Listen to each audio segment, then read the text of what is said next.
Good afternoon, everyone. Welcome to the White House. For those of you watching online, welcome to you as well. My name is John Carson.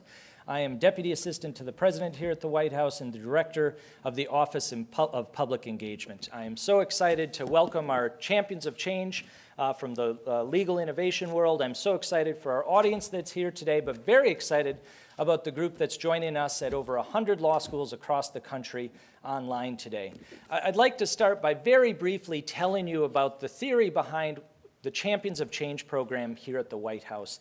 Those of you who follow what's going on in Washington know that every day we're fighting about this, we're fighting about that, but one thing that this president and this administration never loses sight of is the reality that across this country, every day, no matter what's going on in Washington, there are millions of people who wake up every morning with their mission to make their workplace, make their community, make their state a better place. And that's what we try to do with the spotlight power that we have here at the White House. Bring people who are making change happen, who are doing amazing things in their communities. We want to honor the fantastic team that's here today, but also encourage all of you to learn about the work that they're doing. We hope that it will inspire you to follow in their footsteps, to tell your story in your community about what you're doing to make change happen every day.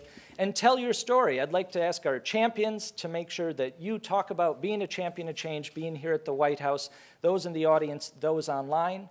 You can follow along at whitehouse.gov/champions, where we will be highlighting our legal innovators who are here today.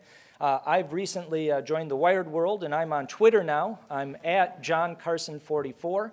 You can follow me, and we will be tweeting out some of the stories of our fantastic champions. Specifically, today's ceremony provides an opportunity not only to honor these 16 extraordinary public servants, but to really talk about the fantastic things that are happening in the legal world here at the Department of Justice and in communities, cities, states across the country. I want to really thank the Department of Justice and their fantastic team, specifically Mark Childress, Deborah Leff, and Karen Lash, for their tremendous help in putting this together.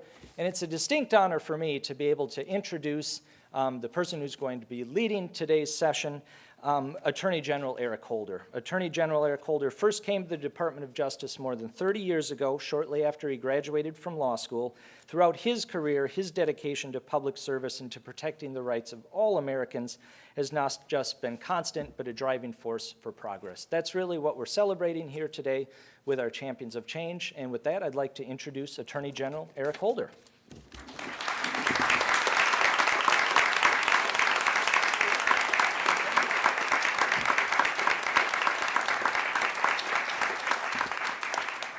Well, good afternoon.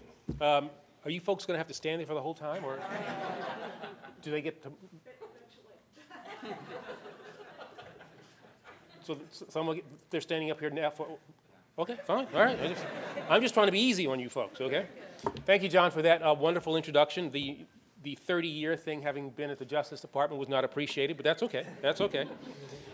It really is a pleasure, though, to be here with John and so many partners, including my good friends Jim Sandman and Eric Washington, who's the Chief Judge of the D.C. Court of Appeals, as we kick off what I think is a very important discussion that we're going to have today. I also want to thank John and his colleagues in the White House Office of Public Engagement, as well as Mark Childress and the Justice Department's Access to Justice Initiative team for bringing us all together here today. Now, it is a privilege, really a privilege, to be among so many innovative and aspiring public servants, as well as 16 remarkable individuals, truly remarkable individuals, who, because of their commitment to progress and to using their skills and talents to improve the lives of others, have been designated by President Obama, and I think deservedly so, as champions of change.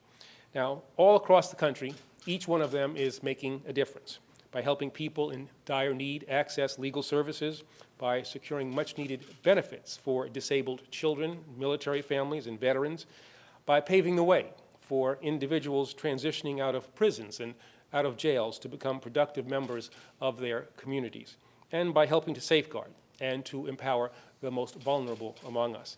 Now, providing assistance for families facing foreclosure, victims of domestic violence, displaced immigrants and refugees, and victims of civil rights violations They're not only helping to ensure justice, they are saving time, they are saving court system resources, and they are saving precious taxpayer dollars. Across the country, their work is allowing us to address and to overcome our most pressing legal challenges and to live up to our nation's highest ideals. Now, as these champions share their experiences and their insights with us, we will also explore ways to build on their achievements and to replicate and to amplify the outstanding work that each and every one of them has done. Now, I have no doubt as we hear from them, the future leaders and lawyers who are participating today will be inspired to seek out opportunities themselves to serve individuals and communities in need and to help fulfill our nation's founding promise of justice for all. Now, I am delighted that so many law students and legal interns are here with us and that hundreds of students, professors, administrators, and legal scholars are live streaming, whatever that means, live streaming this event at nearly 120 law schools in 40 states. I guess that means it's going out over the internets or something, right? You know, there's a camera here someplace. This is, you know, I grew up with black and white television. But welcome to all of you for wherever you all are. But your interest for you out there in the Netherlands in not just learning about our justice system, but also in strengthening it is a testament to the future that you all are going to help to build. And it's also a tribute to the extraordinary work that from all across the country, students and dedicated professionals alike are helping to lead. Now, of course, I'm especially proud of the Justice Department's contributions to these efforts and our ongoing commitment to ensuring that our nation's legal system is accessible, that it is effective, and that is a model of integrity. And nowhere is this commitment more clear than in the work of the Department's Access to Justice initiative. Last year, we launched this landmark initiative for really one simple reason, and that was to address a crisis. We recognized a problem that many of you had been calling attention to and working to overcome for some time, that for those serving our legal system, demands have been growing and resources have been shrinking. And for far too many Americans, they have been struggling to access the legal advice and the assistance that they desperately need and that they deserve. We also saw that in communities across the country, many children and adults entering our criminal justice system had nowhere to turn for guidance. In some places, and this was very hard to believe, young people were being encouraged to waive their right to counsel. Low-income adults weren't getting the help that they needed from underfunded and understaffed public defender offices, and too many individuals were appearing in court with little understanding of their rights, the charges against them, or the potential sentences that they faced. Well, in response, the Justice Department established a new office dedicated to tackling those challenges by collaborating with state, local, tribal, and federal officials, as well as nonprofit and private sector partners to broaden access to quality legal representation. And since June, this essential work has been led by Senior Counselor Mark Childress, who was carrying forward the efforts that Professor Larry Tribe began in taking really creative, collaborative steps to ensure that basic legal services are available, they are affordable, and they are accessible to everyone in this country, regardless of status, income, or wealth. Mark and his team, like the 16 champions who we celebrate today, know that this is not easy work, but in many ways it has never been more important or more urgent.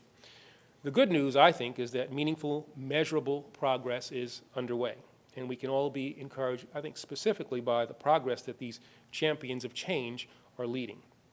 Their passion and their determination is improving lives and improving entire communities, and they stand out among the best and the most principled of legal advocates in this country. Each of them has earned the respect and the gratitude of leaders across the administration, including the President of the United States. So, ladies and gentlemen, please join me in a round of applause for these 16 remarkable men and women, the 2011 Champions of Justice.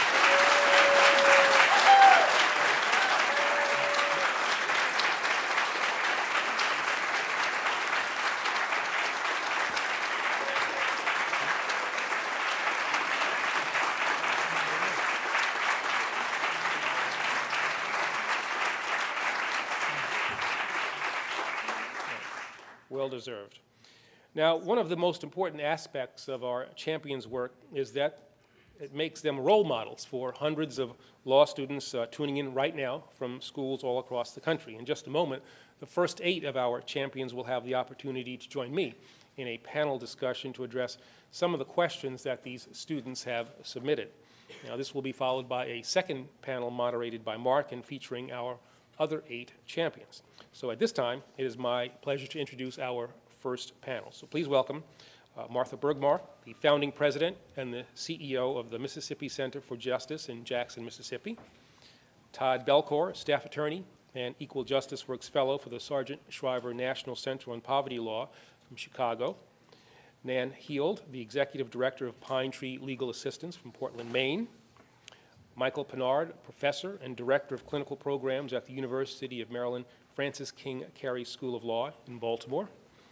Deborah Rohde, professor and director of the Sanford Center on the Legal Profession from Stanford, California. David Stern, the executive director of Equal Justice Works from Washington, D.C.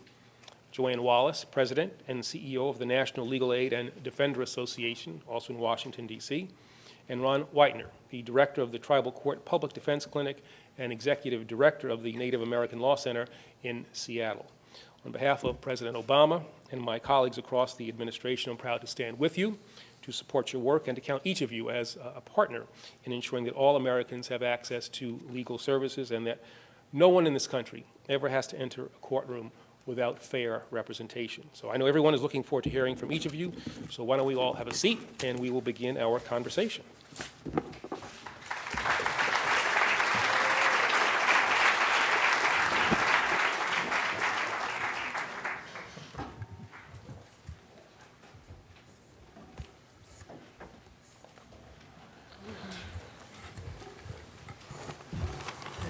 Well, let me start with, why is everybody laughing? It's cozy up here. Yeah. Because it's cozy up here. Because no one believes that I'm a lot more technologically proficient than I was kidding about there before, okay? Just so that everybody knows. I know it's the internet, not the internets. Joanne, let me start with you. You're a very accomplished lawyer. I've known you for a good number of years. What is it that interested you in the work that you do and took you on the path that you've been following for some time now? Good afternoon, everyone. I'm delighted to be here and want to applaud and thank the White House, Attorney General Holder, Mark Childress, and his staff for this opportunity to shed light on these important issues. For me, that journey started before law school, actually. I had the privilege of working for the Greater Boston Legal Services as a special education advocate in the Massachusetts school system. Before then, I had done some social services work. I had worked with at-risk youth, but really hadn't thought about law as a career yet until I got there. I mean, you can do a lot from a social services standpoint or agency, but when I saw the folks at Greater Boston Legal Services and the impact that they had as lawyers walking into a room, I should mention that they had just recently sued the Boston school system for noncompliance with special education. It was a whole different ballgame. And for me, it was very clear what the impact of the law could be in order to really move social justice issues further and faster. Okay. For David Stern, and this is a question from a University of Montana School of Law professor, Andrew King Rice. Due to debt loads, many students who want to do public service find themselves strapped, facing financial burdens, financial obligations. What do you think is being done at the federal level? What more can be done at the federal level to deal with this issue? Terrific. This is actually a big issue for a lot of law students today. They feel that they have mortgage-sized debts that they're carrying with them, and how can they pursue their dreams of doing justice work? So happily, there are 3 major federal programs that help them. One of them is, but I should put as a caveat, if there's one thing that you remember from any of my remarks, this applies to federal direct loans. So Grad Plus loans, you can finance your entire education, graduate education, using Grad Plus loans. So that's an important instance. But for those who do have those direct loans, they have 3 programs that can help them. The first is an income-based repayment program. So the less you earn, the less you have to pay back. The higher your salary, the more you have to pay back. But it makes it affordable for anybody to take a job in the private sector or the public interest sector or government jobs and pay back your debts as a percentage of your income. The second piece, which is the jackpot, is for those who engage in public service and they do it for 10 years, their debt is forgiven. And for those people who have $100,000 in debt, that is really a huge, huge relief of that burden. And then the final one is the John R. Justice program. It's a loan repayment assistance program also funded by the federal government, and it helps public defenders, both in the state and federal system, as well as prosecutors, to be able to afford their debt payments, and it subsidizes those. Right. And those are efforts that the administration has been trying to support, I think, recognizing that great people who want to do the kind of great work that these people have done oftentimes have to deal with the problem of debt coming out of school, with, as you said, mortgage size debts, but without a house. So we are trying to do what we can in that regard. Deborah Rohde, we have a question here from Ann Zimmerman, the Director of Pro Bono Programs at the University of Wisconsin. What are some of the most effective ways a law school can build institutional support for public interest or pro bono work? Well, I think it's really important for law schools to make their priorities match their platitudes and to really put resources behind pro bono and public interest programs. That means creating administrative support structures to ensure that there are an adequate array of challenging opportunities, make sure there's good supervision for those, provide rewards and recognition for students who engage in it, prizes, designation as fellows in commencement. And creating mentoring programs and training opportunities and special events that really foster a culture of commitment in law school. I think it's really extremely valuable to give students who are entering the profession some direct personal exposure to what passes for justice among the have-nots, and also to the enormous personal rewards that come from trying to make sure that equal justice under law is not something we just put over courthouse doors, but it fairly describes what goes on inside them. Martha Bergmark. This is a question from Jonathan Edwards, a 3L at Charleston School of Law. The question he asks is, have you found that the underprivileged clients in the South are facing greater obstacles than those in other parts of the country? And if so, are the obstacles just greater in number, or are they also harder to overcome? You know, it was half a century ago that an earlier generation of public interest lawyers came to the South to meet the legal needs of the civil rights movement. And huge progress was made, of course, and we live in a different world in the South than what I grew up in. And yet, in many ways, the promise was unfulfilled. So I think perhaps it's more challenging in both the ways that Todd asks about. It's certainly the volume of need is very large, and the resources are not adequate to it. And the greater difficulty, I think, has to do with what some call our Confederate heritage. We live with our Confederate heritage in some very negative ways today that make the legal problems, I think, more challenging. You say Confederate heritage, and it has an impact today. In concrete terms, what do you see in that regard? Well, certainly the civil rights movement succeeded in ending, legalized apartheid in the South. So those legal barriers did fall, and yet the history that we have of slavery and then sharecropping and discrimination that lasted up until really very recently is one that we still battle those problems in the courts. I think Mississippi is at the bottom of every national measure of well-being that you can find, and I think that those dots connect all the way back to that heritage in the South. And so everything we touch at the Mississippi Center for Justice, including affordable housing issues and disaster recovery even, and the terrible scourge of predatory lending. That's all over the country. It's a national problem, and yet we have the most pernicious form of it in Mississippi to this day. So I invite law students, and we're thrilled that we have law students like Todd who have been to the Mississippi Center for Justice. About 1,500 law students have passed through our doors since Hurricane Katrina, the largest influx of student volunteers since the civil rights movement. So we welcome you to come and to to do the work that still remains to be done. Good. It's challenging, but it's very gratifying. Okay. Todd, question for you from Alejandro Herrera at 2L at the University of Chicago Law School. What type of pro bono opportunities are appropriate for first-year law students who have limited time to commit and limited legal skills and knowledge of the law? All right, I too want to thank you all for the opportunity to be here. I'm truly overjoyed by just the opportunity to be at this panel with such accomplished people. Our Attorney General, on behalf of Equal Justice Works, Sergeant Shriver National Center on Poverty Law, Greenberg Trorick. But to the question, there's no doubt that the academic rigor and the stresses attendant to law school are extremely difficult, but it's much more important to have a balance, to recognize, get some distance from that, to recognize the larger and more pressing issues in life, rather than focusing on just studying and just the scholastic aspect of law school. And there's no better way to do that than to go to a soup kitchen where people are hungry, or go to a family who's on the verge of being kicked out of their home and do intake, or to go to Mississippi to see people who are still struggling and ravaged by a hurricane that happened 5 years prior. Those are the type of opportunities that we have that are unique to law students. We have an opportunity to use the skills that you required prior to law school. You don't necessarily have to have a great deal of legal experience at that point.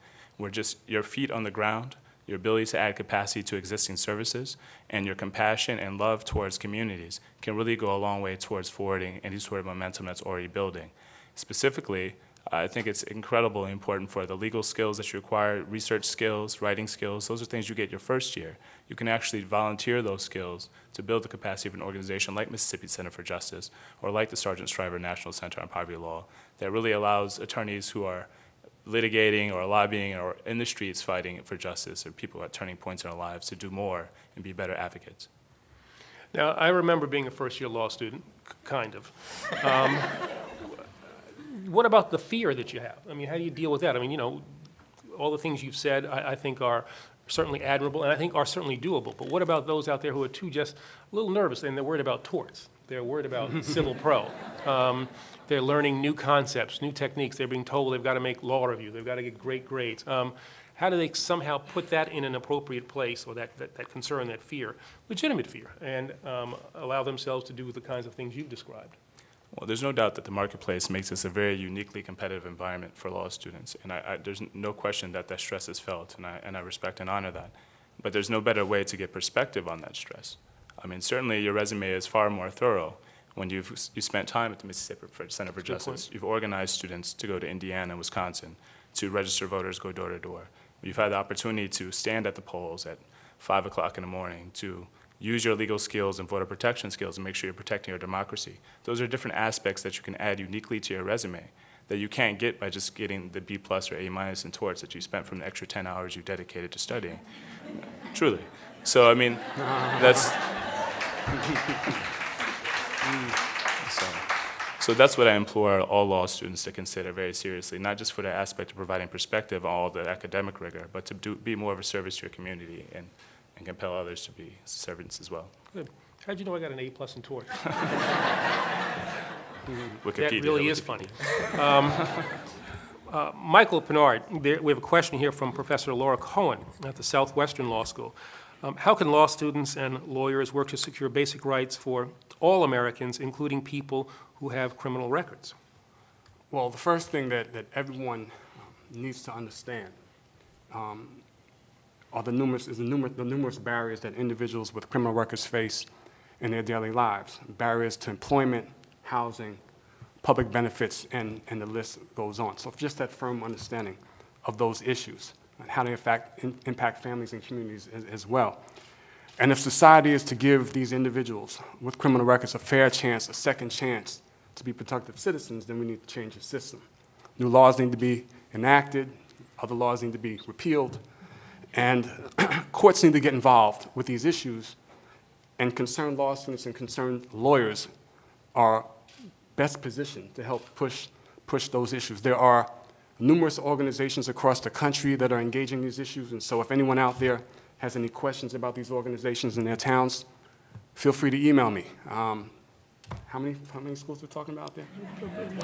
Millions. Feel free to email me, and I'll see what I can do to connect you with those organizations. But also, all these concerned individuals should study the work that actually you, Mr. Attorney General, are doing with the Federal Reentry Council. I believe you just convened your second meeting, and the council is grappling with these issues that I think are embedded in the question that Professor Cohen asked. I think that's a good point. We have tried to, as an administration, deal with this issue, realizing that it's not something simply for the Justice Department to confront, but my colleagues at the Department of Labor, HHS, Veterans Affairs, a whole bunch of cabinet officers are involved in this effort. It's something that we take very seriously. Ron Whitener from Professor Beth Hopkins at Wake Forest University School of Law. What resources are there for helping the Lumbee Indians with legal problems in Pembroke, North Carolina? And maybe you can talk more generally about addressing the legal needs of Native Americans. Sure. Well, Lumbee is an unusual situation because it's one of the unrecognized tribes in the United States. So the United States hasn't yet recognized its sovereignty, and so they're not able to exercise sovereignty. So opportunities are still there because even though not recognized, they still have the same disadvantages that the rest of us have and the disparities that the rest of us have. For people that don't know, American Indians and Alaska Natives still die from alcohol at 6 times the rate of all U.S. races, and from suicide at 1.6 times the rate. For the tribes that are recognized, they're exercising their sovereignty through their courts, including through prosecution of Indians who commit crimes on the reservation. But unfortunately, they still don't have right to counsel. The only group left in the United States who can be incarcerated up to a year without an attorney. And we advocate that at the University of Washington Tribal Court Public Defense Clinic, trying to support both tribes providing their own funds to provide public defense, push the United States to provide more funds for public defense, and then provide as much support that we can for those public defenders that are out there in some of the most rural areas of this country who are trying to provide public defense with no resources, no mentorship, no colleagues, and no central areas of support for this area. So there's so much opportunity at Lumbee and at every tribe for law schools to partner. And the tribes, I think, are very anxious for those partnerships. The partnerships that we have at the University of Washington are long and strong and great for our students. We've had well over 100 students that have been trained for a full year to practice in public defense and tribal courts, and they're all over the country now. Some of them in your department, I believe. Yeah. I mean, Tom Perrella, the Associate Attorney General, has really taken the lead for our department in doing, I think, a variety of things to support and deal with the issues that so many Native Americans are facing. Now, one of the things that strikes me is, though, is that so many Native Americans live in reservations that are very remote. Right. If you're a law student, a lawyer, you want to get involved in this kind of work, you live in New York City, you live in Chicago, you live in Los Angeles. How physically do you get there, or how do you even get in touch with people so that you could identify the issues that you might help with? Well, it's very difficult. I mean, even schools, University of South Dakota is 4 hours from its closest reservation, and it has some of the largest reservations in the country. It's difficult.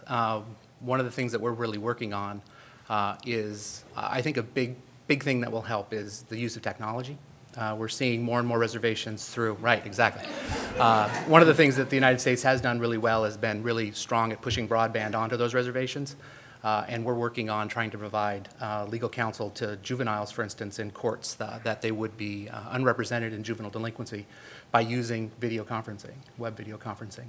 And those kind of techniques. It's much better, certainly, to have somebody in the room. But if the option is nobody in the room and an attorney on the computer, it's better than no attorney at all, with juveniles going in and facing detention and other things. Because unfortunately, incarceration has been funded for a long time. Not public defenders. It's not for all time. Well, all right, so physical proximity is not necessarily a barrier that cannot be overcome.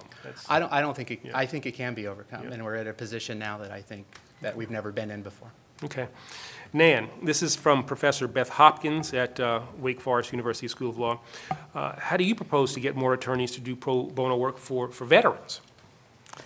Well, I think first it's really important not to just talk about veterans, but to talk about people who have served in some way in the armed services, because a lot of people we are finding don't identify themselves as veterans. That's particularly true for women, but it's also true for many men. And a consequence of that is that those people who have served our country are not applying for the benefits and programs that were designed for their benefit.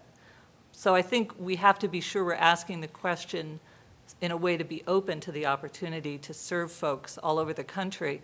I think there are many law students right now that have served our country and are going through law school and are able to be a bridge for us in reaching out and providing service.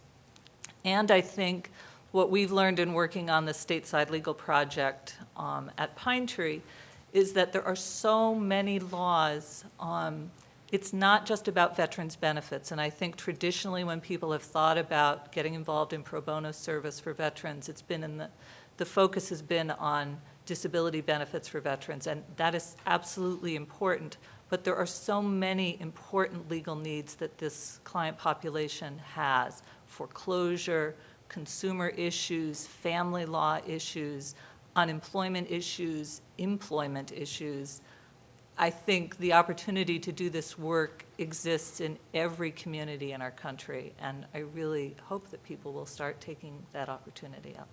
Good. Joanne, I started with you. Let me ask you another question, but make this for the whole panel.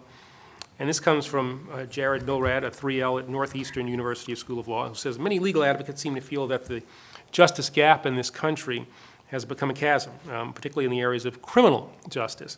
What do you think are the most effective and efficient ways to bring about lasting legal reforms when it comes to indigent defense? And this, Joanna, maybe ask you to speak first, but this for the whole panel. Well, the good news there is that progress is being made. No question, there's a lot of research about the fact that in our country there is a crisis in indigent defense and the chasm is large. But the good news is we are making progress. The good news is that we know how to make progress. We know how to expand and improve systems. NLADA, in fact, is celebrating its centennial this year. We've been in this business of equal justice for a long time, and we've learned a lot along the way. And we're going to commemorate our centennial by issuing a blueprint for justice that will lay out how we can go farther faster. If there's bad news, it's that, there's no silver bullet. It's not, it's a multifaceted, multidisciplinary approach that works to expanding and improving systems and expanding resources.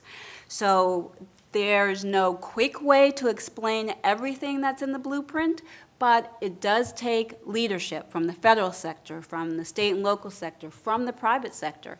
It takes technical assistance, research, it takes public education, it takes using technology better, it takes using research better. At the end of the day, there has to be a groundswell of people and individuals to address the issue.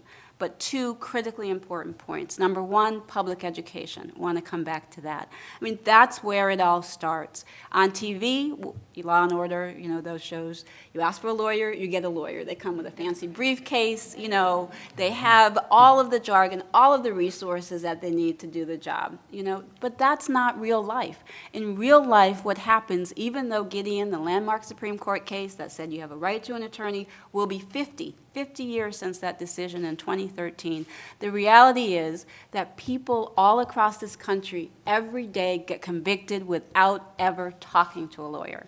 And if you do have the opportunity to get a lawyer, it's one that doesn't have the resources to do the job. So public education is key so that people know that that really is what is happening in our country. And then secondly, leadership. Your leadership. The Attorney General has made indigent defense and fair justice systems, as you heard earlier, a priority, and that is having an incredible impact. But at NLADA, what we say is leadership is everybody's business. As law students, everyone in this room can do something, and that is what it's taking to change indigent defense systems state by state by state in order for them to be able to provide the representation that everyone in this country deserves. And the last thing I'll say on that is if you want to be a leader, you can go on www.balancethescales.org, sign up and just say, I care about equal justice, and we will tell you what you can do, 3 things that you can do to address the crisis in our country. Thanks, Joanne. David, I saw you taking some notes. You want to say something? So in addition to being an expert on educational debt, our organization is a job creator. That's what we do. We create jobs for the students and young lawyers who are out there. And one of the programs that we launched, thanks to the support of the Department of Justice, is, and in partnership with the Southern Public Defender Training Center, is called the Public Defender Corps. And we created 18 positions for young lawyers to go into very hard-to-serve communities to be able to provide in-the-field services to people who are facing criminal charges. And that kind of notion of taking folks who are inspired to do this work and putting them where the need is greatest and providing them the support and the training that they need to be effective, that's a key ingredient. It's very pragmatic. It's not, it's not pie-in-the-sky ideas. It's very real, tangible. And again, I hope that students who are interested in this field will come and look at our website and take a look at those opportunities, because again, we have them on a whole bunch of areas and issues. Public defense, though, is a new one for us. Great. I saw you taking some notes as well. Well, I think it's worth noting that it's kind of a shameful irony that the country with the highest concentration of lawyers in the world does such an abysmal job of ensuring that they're available for the vast majority of low-income people who need them and whose needs are greatest. For a half century, since we've been doing research, we found that over 4/5 of the civil legal needs of poor people aren't being met, and the problem has only gotten worse in the recent economics situation for reasons that you described. And legal service providers are being really asked to do more with less. They're facing cutbacks in their own budgets at the same time that they're facing an escalating need. And I think we need to rethink fundamentally the structure of the delivery of legal services. All the programs that we're profiling here are doing enormous, wonderful work, but until we really think about creating opportunities that other countries have been made available for people with routine needs, for people who are now priced out of the system, for people whose right to indigent representation is true only in rhetoric, not in reality. We need to think about different ways to organize the delivery system. More use of non-lawyers, perhaps creating different levels of legal education so people can do certain things that we now reserve to lawyers without incurring the enormous debts that they now do to get a legal license. So thinking about ways to break up the monopoly and restructure the legal system is critical.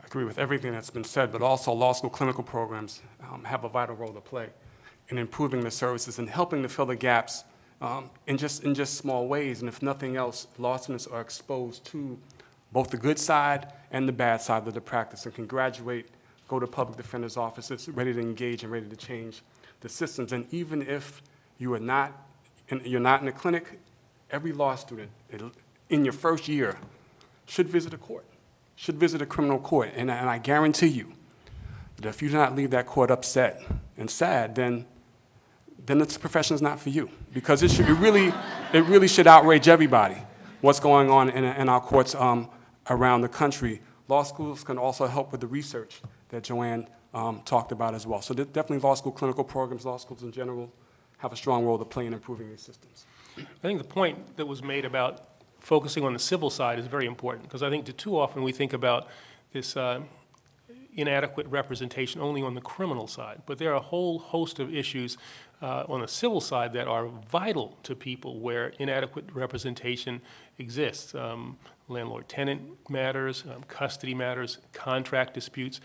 We have to focus on that as well. And it's one of the things we've tried to do with our initiative, to not only focus on the very, very important criminal side, obviously very important, but to not lose sight of the fact that this is a civil problem as well. Maybe looking to this side of the table.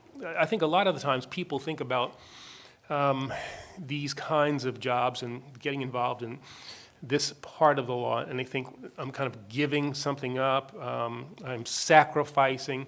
I mean, just from your perspective, talk about how personally it's had an impact on your life, where I suspect you all will say it has somehow enriched your lives, and you found what the work that you have done to be enjoyable. Maybe talk about that so that people, the young students who are looking in now, aren't going to think that it's all, I'm going to be doing wonderful things, but personally, it's going to be every day sacrifice, sacrifice, sacrifice. But talk about that a little bit.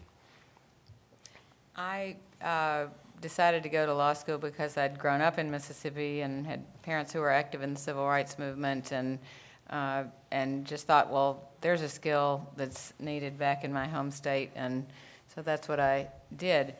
And it wasn't, I didn't make a career plan, I don't think. I think I just did that.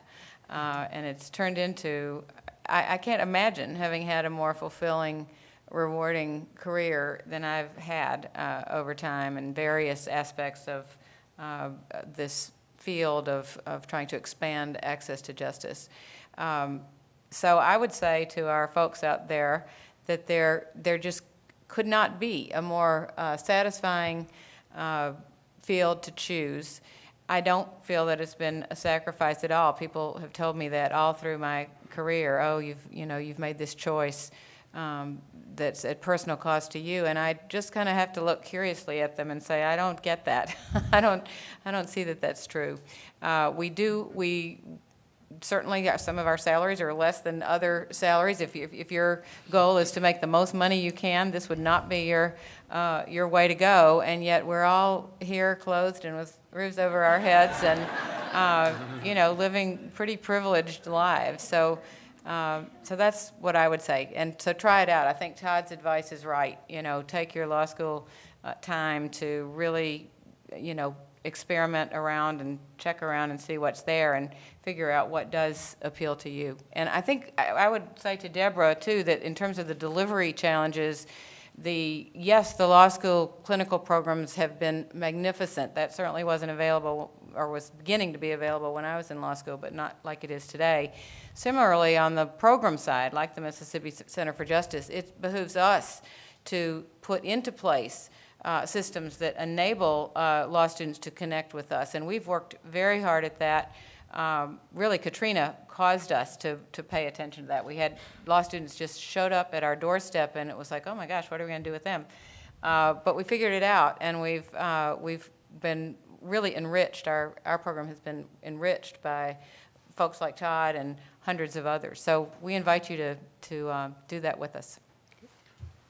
I just wanted to make one other point. One of the things that I do every year is counsel ex-law students who are desperate to get back into public interest. I mean, I've never heard a public interest lawyer say, I really, really wish I'd done insurance law.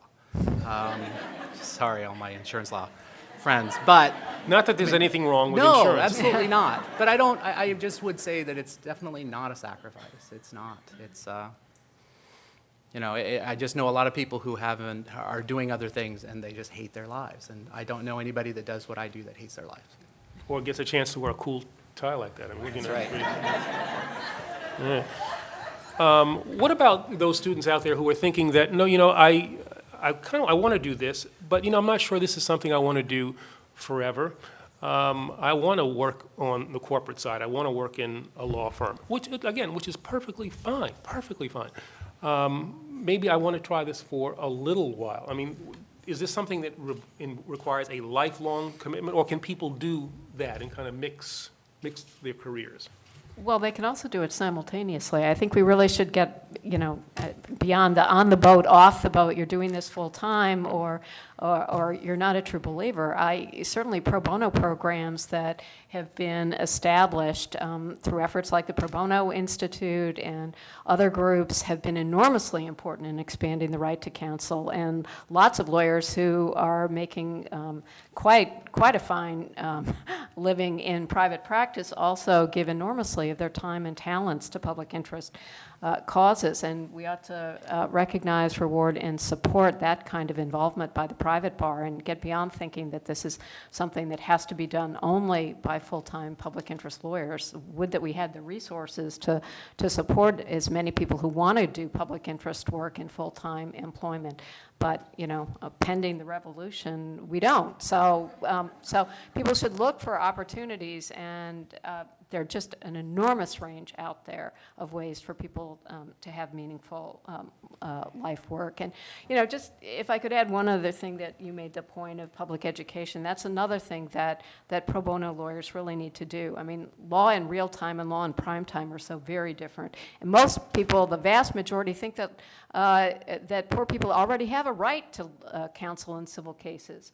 So we need to get the bar involved in trying to educate the public to provide the political support for the range of programs that are represented here.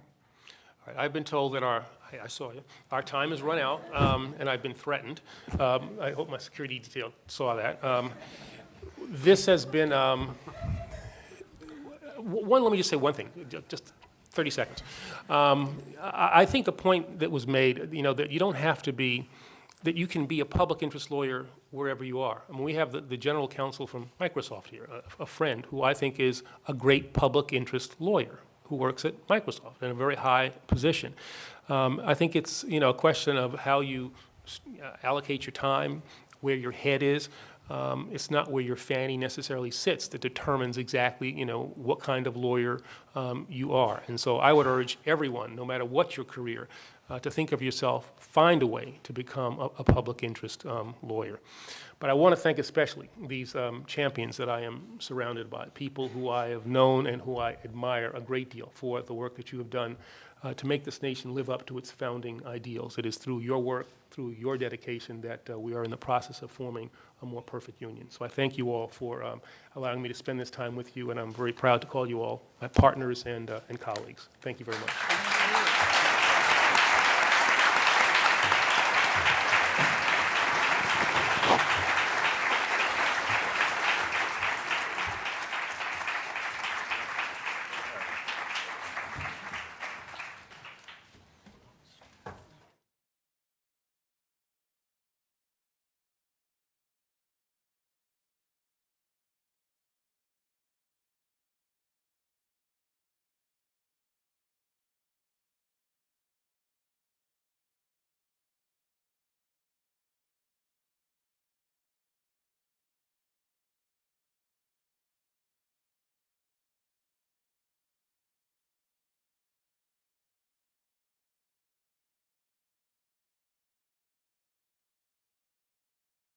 Placing the witness here, maybe some of you will raise your hand so that folks at home will know. Listen, and I think I speak for a lot of folks. Not every day when you get up is just like a day that makes you incredibly happy about what you're going to do that day. There are challenges, and in the job that I'm in, and in the job that you all are in, I'm sure you feel that way. But this is a great day. This is just a wonderful day, and we just saw from the earlier panel how really, kind of exciting it is to hear the kind of stuff that folks are doing. And I'm going to get right to the questions, but before I do that, I just wanted to thank the Attorney General. I mean, my little initiative of the Justice Department, would not exist but for an Attorney General who has the kind of commitment to the access to justice issues that Eric has, and it means a lot to us every day, and I know to you all. Let me just say I do want to place the witness a little bit, so I'm going to do a one-sentence introduction of everybody, and then I'm going to get right to the questions. So, Paula and David, you're separated. Okay, that's already my strategy has failed. So. Paula Gomez and David Hall have a medical legal partnership in Brownsville, Texas, which is an extraordinary thing. And for those of you who don't know, basically, and we'll get into it more, but basically, if there's a kid that has asthma in a home that's mold infested, you need a doctor. But you may also need a lawyer to deal with the fact that there are some complicated landlord-tenant issues. And they have, even though for some reason they sat at opposite ends of the table, they've begun to form those kind of partnerships on a daily basis that mean so much to folks. And we'll talk about that a little bit. Lillian Johnson, is the Director of Community Legal Services, which is Arizona's largest nonprofit civil legal aid program. And Lillian is a state and a national hero dealing with folks sort of at or below the poverty level on civil legal aid issues. Addison Parker is the former litigation co-director of the Appalachian Research and Defense Fund, and I'm told if I want to appear to be a cognoscente, I will call you Apple Red. Yes. Okay, right. And Apple Red does enormous pro bono services for people in the Hill Country and Eastern Kentucky, but I know that Addison in particular has been really, really involved in foreclosure issues. Laura Abel is the acting director of the Justice Program at the Brennan Center at NYU. And she's done many things, but the things that she's best known for is dealing with folks with limited proficiency in English and allowing them to participate in legal proceedings on an equal basis. I'm confused. We have also Deb. Where's Deb? Yeah.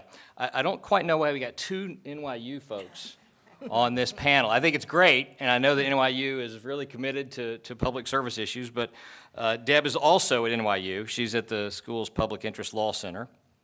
And in addition to sort of helping folks at NYU with public interest career issues, she annually organizes a public interest career fair that, and I guess this is right because it says in my notes, brings together 200 employers and almost 2,000 students from 21 law schools every year. That is extraordinary. That is fantastic. Tom Sines, Tom, is the President and General Counsel of MALDEF. He has spent his career dedicated to the civil rights of Latinos, and they now run, I guess, 5 offices. Yes, right. And then Brad Smith, the Attorney General mentioned, who in his day job is the Microsoft General Counsel, but he, with actress Angelina Jolie, formed the Kids in Need of Defense, the KIND organization that is a pro bono movement that is helping protect the rights of unaccompanied immigrant children. I'll just say, by the way, that I have the fortune to work with some of these folks on a daily basis in my job, and they are, every one of them, extraordinarily committed to the sort of issues that bring us all here today, and we're very lucky to have them. I've got some specific questions, but I was struck by, as you all know, all these questions have come in from law students, and I was struck by one of these that I'm going to ask to everybody before I start getting any specifics. And here it is. It's from Pam Robinson, who's the Director of Pro Bono at the University of South Carolina School of Law, and it is as follows. If a genie offered you one wish, and I'll say there's a caveat in here, and I'd like to, this is clearly from a lawyer, because it says if a genie offered you one wish and you were told you could only use it to eliminate one of the barriers to justice for all, what would be your wish? So, you can't do anything with the wish other than try to eliminate one of the barriers for justice to all, but what would be your wish? And I'd like to hear what folks have to say. Do you guys answer separately, or do you vote? Or we're here to bracket you. So I'm happy to start with anybody, but I really want. Brad's ready to go. Well, I actually think it's a simple answer, that every client would have a lawyer. I mean, that's the fundamental problem we're here to talk about. We have a wonderful court system in the United States. The doors of the courthouses are now open to everyone. But if you can't walk through the doors of the courthouse with a lawyer, it's a tough day. It is not a good day to get up that day. Fair enough. Certainly. It's not often talked about as a barrier to justice, but I would cite the need to engage in some form of immigration reform to address the problem of folks without status. I think that more and more the phenomenon of so many of our workers lacking legal immigration status creates problems in our justice system. We see them playing out on a daily basis, and it's something I think we as a community direly need to address. It may not directly address the issue, but we have a major problem, as I'm sure everyone knows, in that wealth has been distributed almost systematically during the past 30 years from the middle and the bottom to the top. And that maldistribution of wealth is also infecting our political system, and it does affect our justice system. And if we could turn that around, and turn it around big time, that would probably be as good a remedy to virtually all of our problems, including our problems over equal justice. So everyone knows. The genie is getting lots of applause. These are good. So everyone knows the first thing you do is ask the genie for more wishes. But, no, hold on, it's very clear. But I know it's clear that you can't. But I do think that the answer is already given of a lawyer for every poor person does in effect do that, because with that answer then we can address many other issues. So I'm going to go for that one. I'm not an attorney, so my perspective is a little bit different. I would like to have an attorney for everyone that people can afford and that would really want to represent the person that needs it. Fair enough. So since a lawyer for everybody has already been taken, I get a second wish, which is that, that the courts would have the resources that they need to make sure that when people come into court, they have meaningful access to justice. Often that's a lawyer, but that's often not enough. You need a judge who has a docket that allows him or her to spend even a few minutes with someone, to have a conversation with them, to make sure they understand what's going on, to make sure that the lawyer has the resources to do what the lawyer needs to do. So we need to help the courts too. Well, I'll just add to that. I am a lawyer, so obviously I agree with the comment that there needs to be a lawyer available to everyone, irrespective as to their ability to pay that lawyer. But I think that it's a broader question for me when I heard it, and it was really a reminder to me as to why I chose law.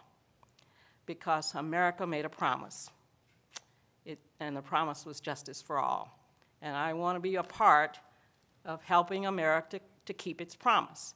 So my wish, America, keep your promise, justice for all. All right. Well, I figured I'd get good answers, and I did. All right, Deb, this is a question for you, and in your capacity as a public interest jobs guru, I think it's very appropriate. This is from Laura Barron, the Executive Director of the Feinstein Institute for Legal Services at Roger Williams University in Rhode Island. And the question is, many law students are committed to public interest law and social justice, but jobs in the public interest sector are not easy to find. What would you suggest to students who want to use their law degree to serve the public interest and increase access to justice, but who have a hard time finding a job now? So, Lori, and all the students out there, I would say to be flexible and be persistent and don't give up hope, and use PS LawNet to help you find a job. PS LawNet is a great one-stop source for public service jobs. It's www.pslawnet.org, and it's where employers advertise internships and jobs. So on Be Flexible, I think it's important to really think about how a job can give you skills that you need. Sometimes I know I work with students, and my counterparts across the country in law schools work with students who are fixated on a particular job, a particular dream job. And I say to students, be a little flexible. Be flexible both geographically and by subject matter area, because there may not be a job doing foreclosure work, but maybe there is a job in criminal justice. We do have Gideon, and we do have crime. So there's jobs in criminal justice, both in prosecution and in public defense. And people are working to make sure that we have more high-quality public defense. And so, for example, the state of Massachusetts is hiring more public defenders. So the outlook is all not bleak, even though we often hear about bleak outlooks. For example, in the federal government, all the baby boomers are going to retire fairly soon. There's going to be more jobs in the federal government. And then be persistent, I say, because employers who are in the public interest can't afford, like the big corporate law firms, to hire a year in advance. The big corporate law firms do set the tone in the legal hiring market, and they often hire a whole year in advance. And so that's discouraging to the public interest law students. But public interest employers generally don't have the funds to hire until they need someone, so you have to be persistent. And then work with your law school counselors. I feel like I'm here. I feel very privileged to be here, but I feel like I'm standing in for all my colleagues across the country who do this work. And I know that they're there to help you, and many of them can connect you to alumni in your law school in your areas that can help you. That's fantastic. You know, it's funny. I would also say that, I think the earlier panel discussed the idea of kind of, fear when you're a 1L and you're trying to think it right. And I think the truth is, if we're honest, that fear, it certainly continues and may be, enhanced when you get to a point, for instance, when you come out of law school and you're having to make a decision about a career, or even earlier on in your career. And I think it's just it's a constant sort of battle. And I think that's why sort of, a fora like this is, I think, a really great thing, because I think people have to understand that, there's nothing you do in life that's worth doing that doesn't involve fear, in my experience, right? And I think particularly with the economy the way it is now, that persistence and those specific sort of ideas are really great. So, Brad, we've got, we got a lot of questions about people who are sort of trying to figure out how to encourage the private sector to step up and to sort of make additional pro bono commitment, which of course is what you're doing with Kind, and getting private attorneys to represent unaccompanied in kind unaccompanied children, which by the way is something that we work with. You guys are fantastic. Again, one of the examples of the folks that we work with. And this is a question from Mary Irvine, a 3L at UNC, and it says, what opportunities are available or should be explored to engage in public-private partnerships with the aim of increasing access to justice? Well, I would say three things. First, one of the truly great traditions of the legal profession in the United States is that there are a lot of lawyers who do pro bono work. General Holder was talking about this. There's lawyers in law firms and companies and other institutions. It is actually a fairly unique thing globally on which we have the opportunity to build. But second, I think we do have a huge opportunity to bring more people into this movement, to persuade them to do pro bono work. I think a photo is worth 1,000 words. I brought a picture of one of our clients. And I think if you can show people the opportunity that they have to help other people, it opens their eyes to how they can spend their time doing new things. And once you open their eyes, you can do the third thing, and that is build new models for partnership between institutions and between the public and private sector. One of the truly great things that we at Microsoft have had the opportunity to do with Kind is partner with 120 law firms and companies across the country. We've now enlisted over 3,000 lawyers. We're helping 3,000 kids. And when you ask people what turns them on in the morning, or even more importantly, when they go home at night, when they get to spend their day helping a child who's been separated from their parents, who's facing an immigration judge, who has an important story that needs to be told, but needs a lawyer there to tell it. When a lawyer gets to spend their day doing that, that keeps that lawyer going for a lot of days to follow. That's great, yeah. Lillian, nobody knows more about the sort of challenges on funding for legal aid than you do. And this is a question from Susan Tanner, a 3L at Indiana University School of Law, that wants to know, it's a very sophisticated question, by the way, wants to know what can be done about declining state dollars. And it says, due to the economic downturn, the interest earned on IOLTA accounts, the second largest source of funding for civil legal aid, has dropped precipitously, which has had a negative impact on state funding for public interest work. What can be done to supplement this funding? Very sophisticated. Sounds like someone that already has their path yes. written out for them. Well, perhaps public education about the issue is something that should be addressed. And I think that, quite frankly, America got it right when established the Legal Services Corporation, because the Legal Services Corporation provides civil legal assistance to every county and territory in the United States. That's America's commitment. And that's the basis to start from, that commitment. And then what happens is the opportunity for those entities to seek out partnerships. It is really the best example of public-private partnerships that exist. So the interest on lawyers' trust account came along after America had made the promise.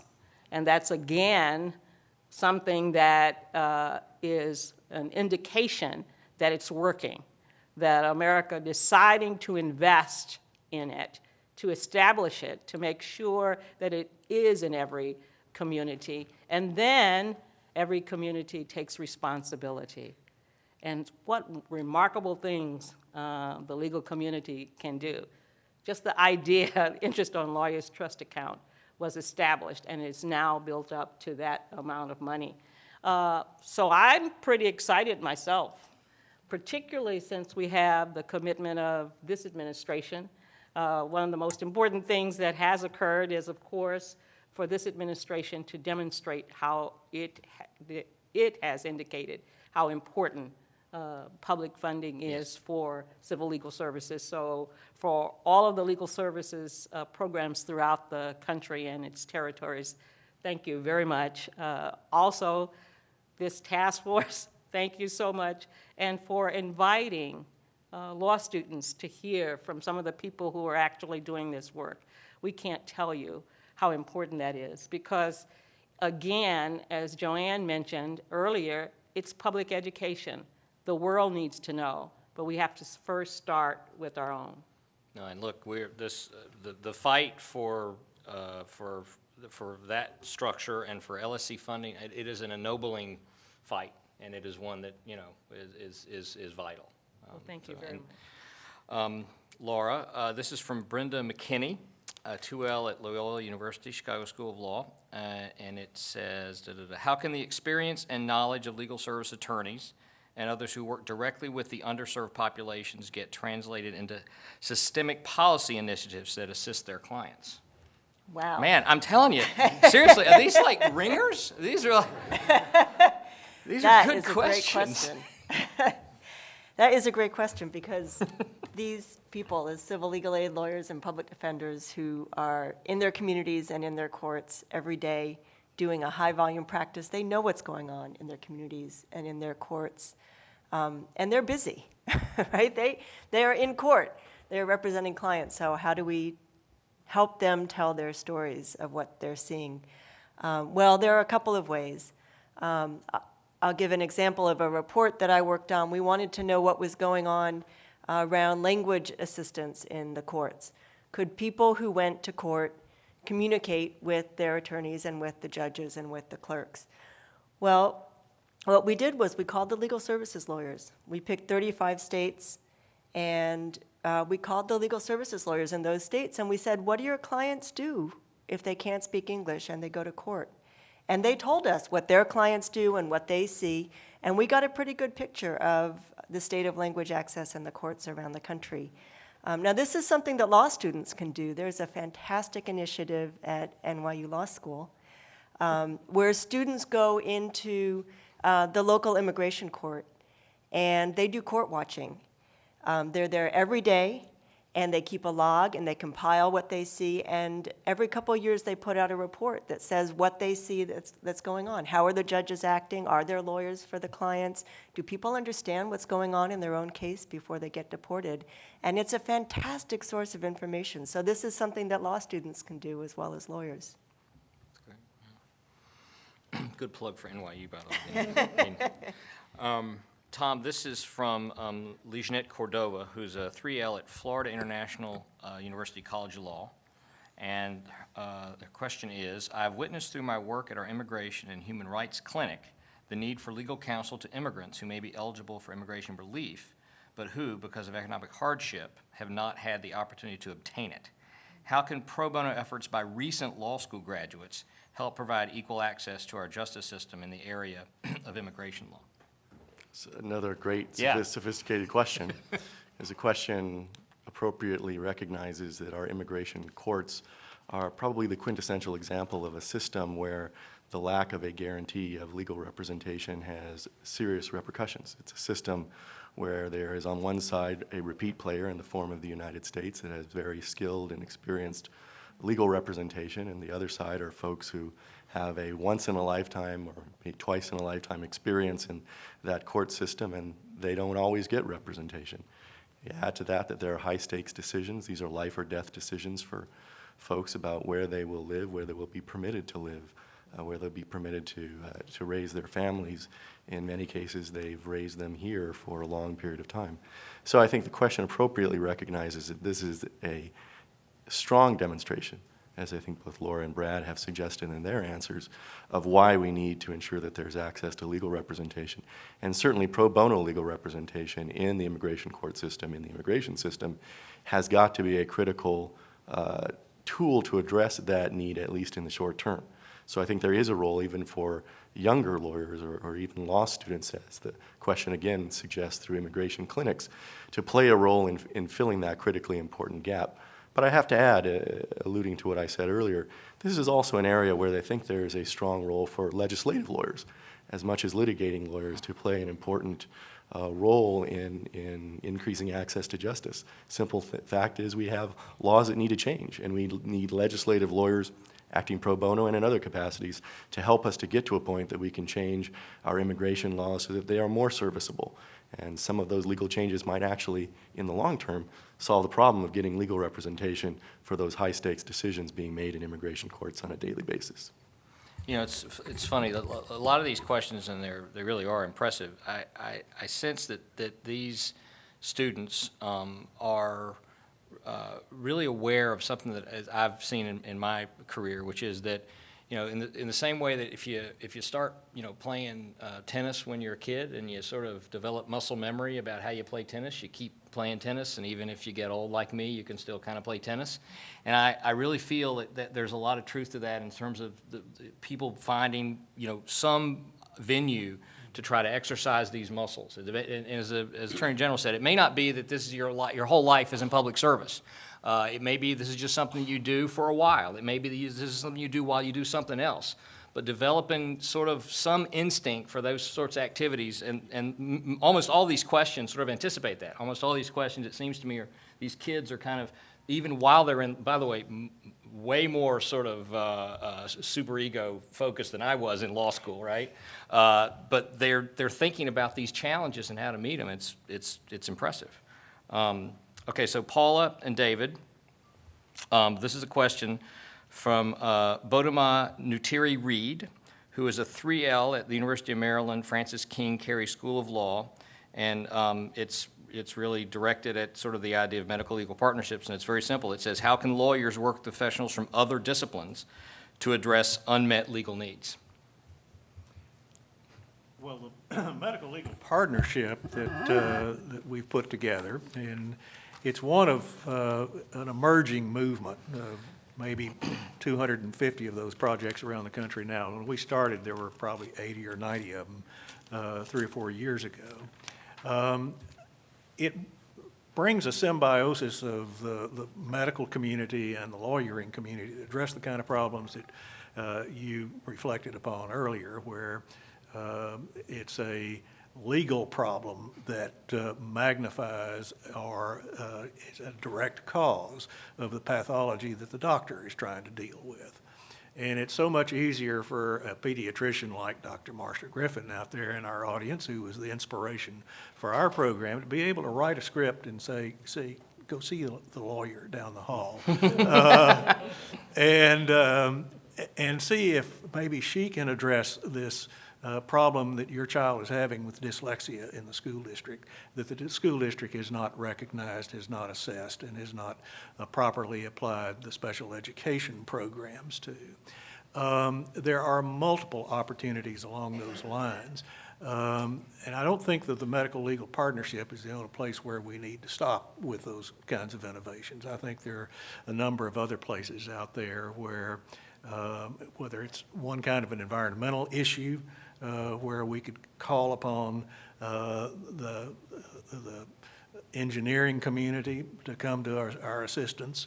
I think there's some other areas that we can really look at and be productive in, leveraging the kinds of other disciplines for the benefit of societal change on these kinds of issues. Thanks, David. He seemed to have covered the waterfront. I don't know. Actually, he didn't. He left out the good part. Okay, good. David and I had known each other for like 20-something years before. Something like that. Still fighting the fight for indigent patients and, in his case, clients. Marsha brought us together and over a glass or two of Merlot, house Merlot, okay. Yeah. Unpretentious Merlot. And fish tacos. We wrote out our plan on a napkin. That's how it worked. Well, you know, it's funny. It's like so many things in life where it's transparently obvious that this is something that you should do, right? But not unless you do it. And I think, right? I mean, you say, well, obviously that goes without saying. But what's obviously not everyone is drinking Merlot and having fish tacos. What's the kind of impetus for these partnerships being formed across the country at this point? Well, there's now a very solid movement and structured movement. There's a national organization to promote medical legal partnerships. We've started 3 of them in our service area in Southwest Texas, in El Paso and San Antonio and Brownsville. There are other legal services providers in our part of the world that are cranking these efforts up. And they're good models to follow that programs can use. And it really leverages the resources that we have, since we're never going to get to the point that we all seem to agree ought to happen of one lawyer for every poor person. It ain't going to happen.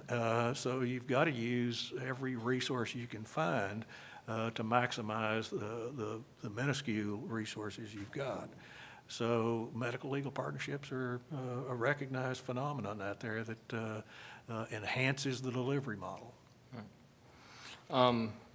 Addison, this is a question from Martha Hergen, who's a 2L at University of Maine School of Law.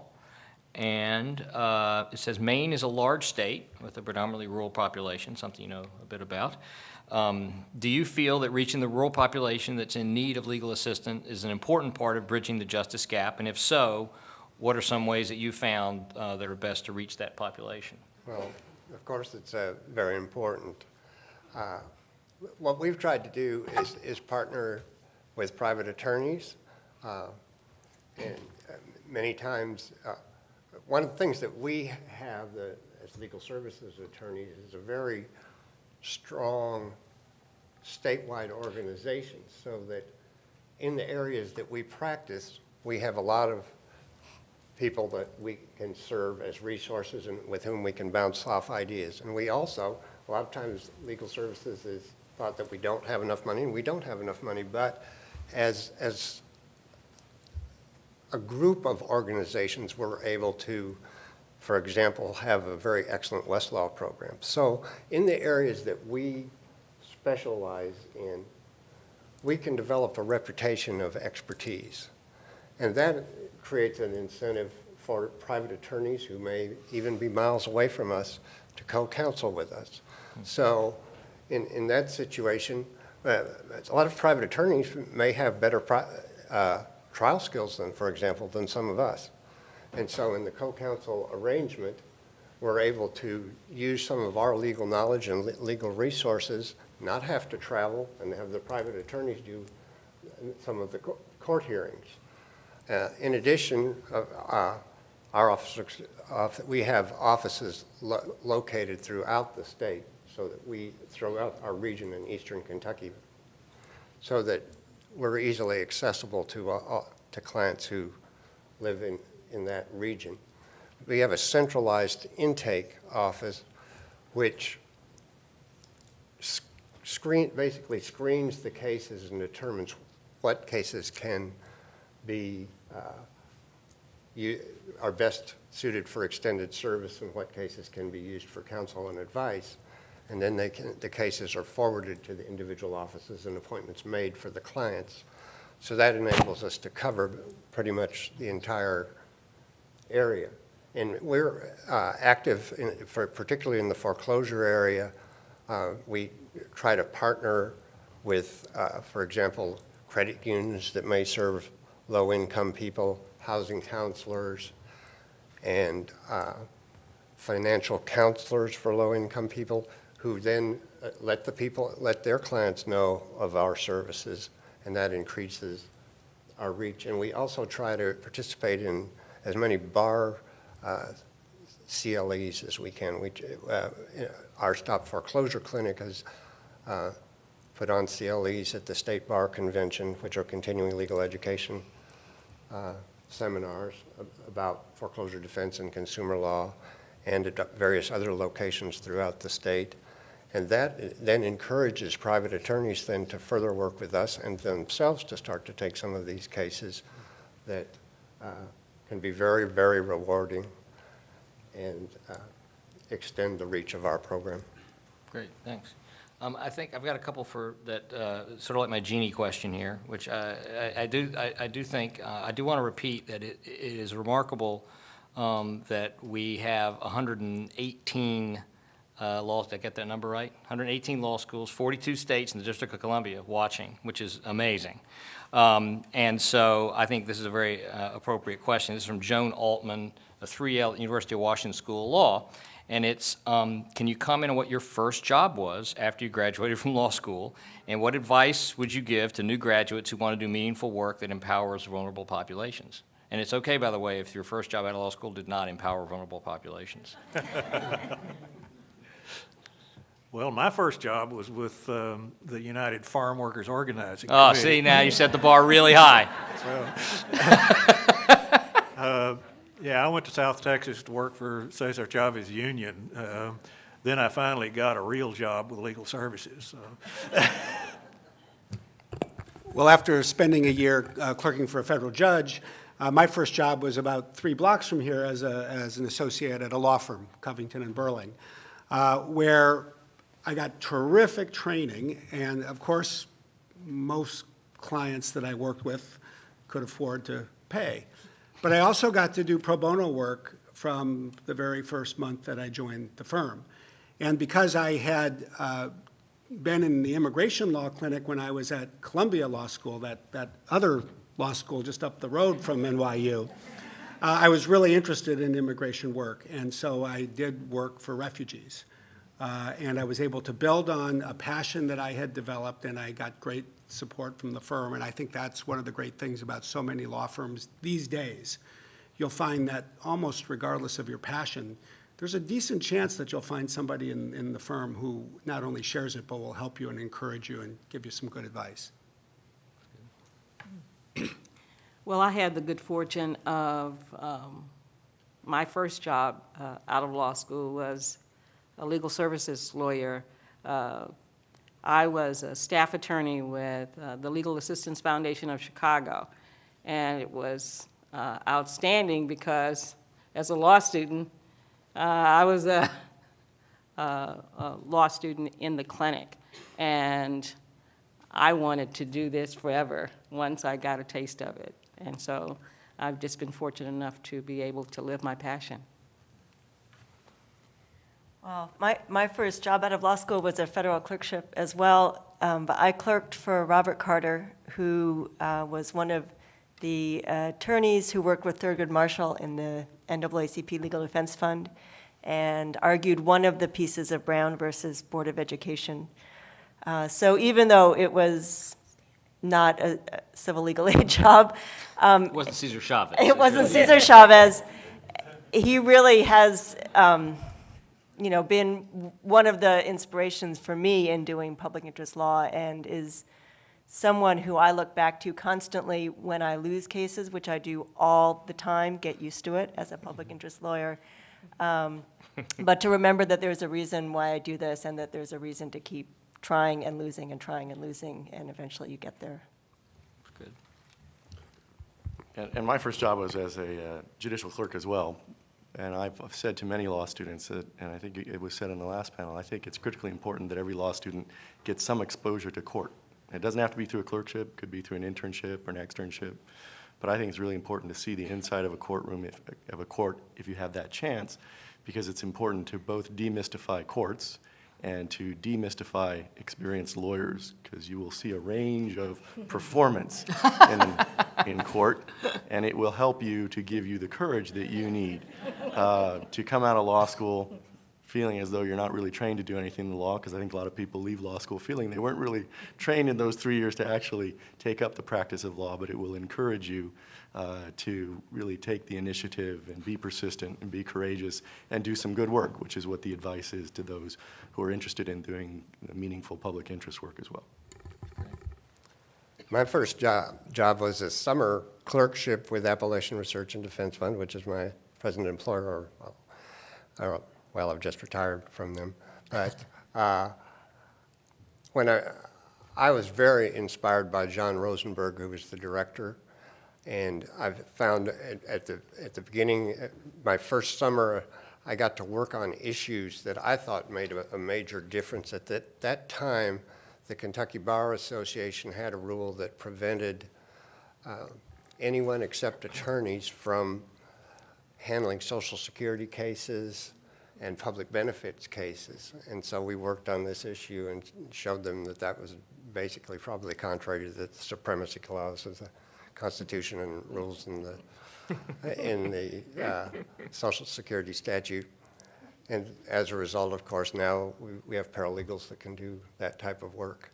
And very early on as a staff attorney, I was involved in a case that in Kentucky, coal companies had routinely transported coal across landowners' land, and the court case has said that all they needed to do was rent that land for its reasonable rental value, and that the correct measure and that tonnage, which is a fee per ton, was not the measure of damages. Well, we noticed at Apple Red that in the cases that the court had done, there had been no expert who really said what the highest and best use was. And so we had a case like that, and we had an expert witness who said, well, this land is basically useless. The highest and best use is to use it as a coal haul road, and the way you measure that is by so much per ton.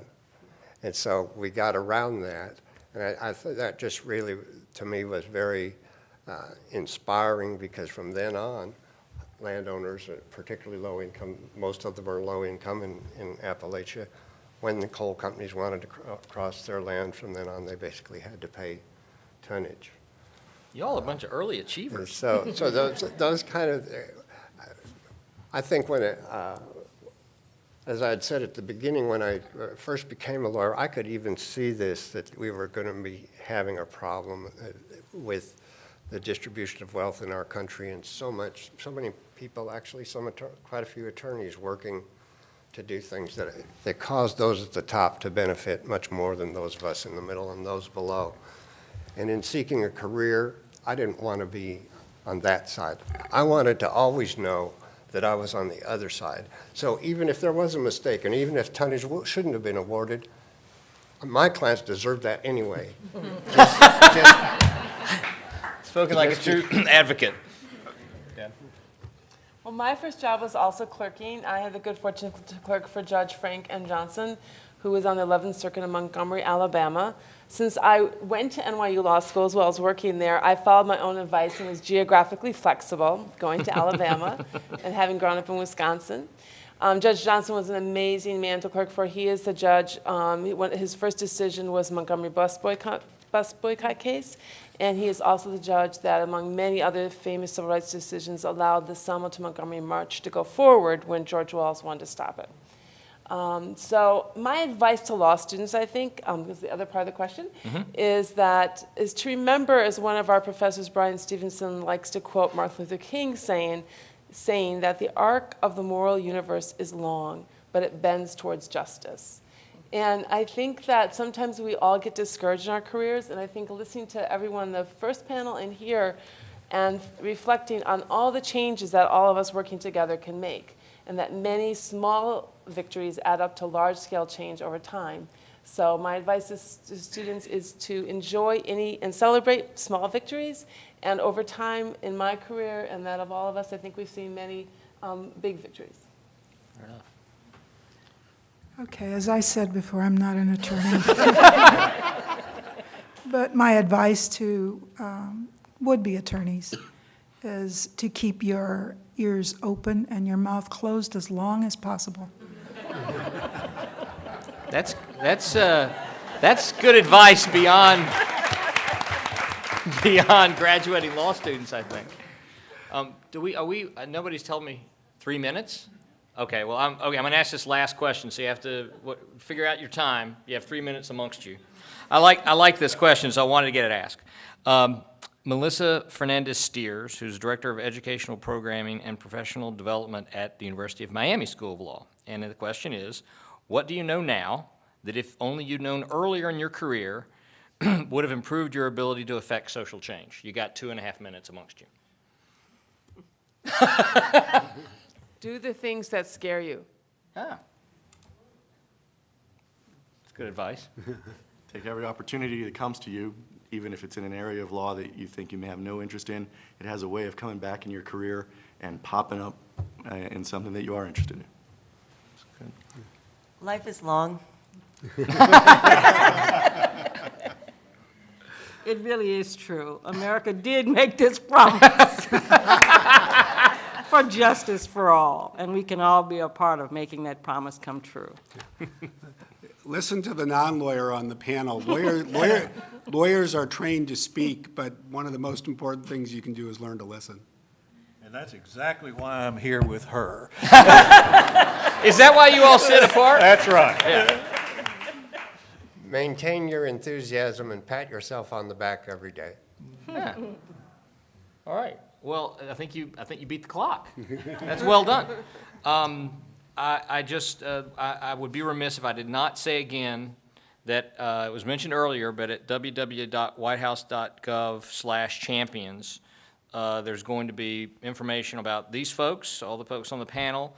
There's going to be blog postings from the folks out there in the ether, and those are going to start rolling out like in a few Monday, right?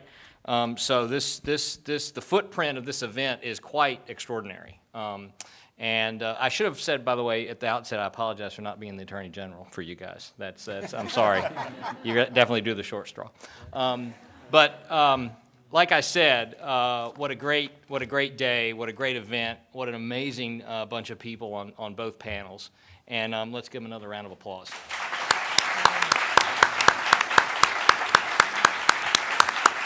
Thanks very much.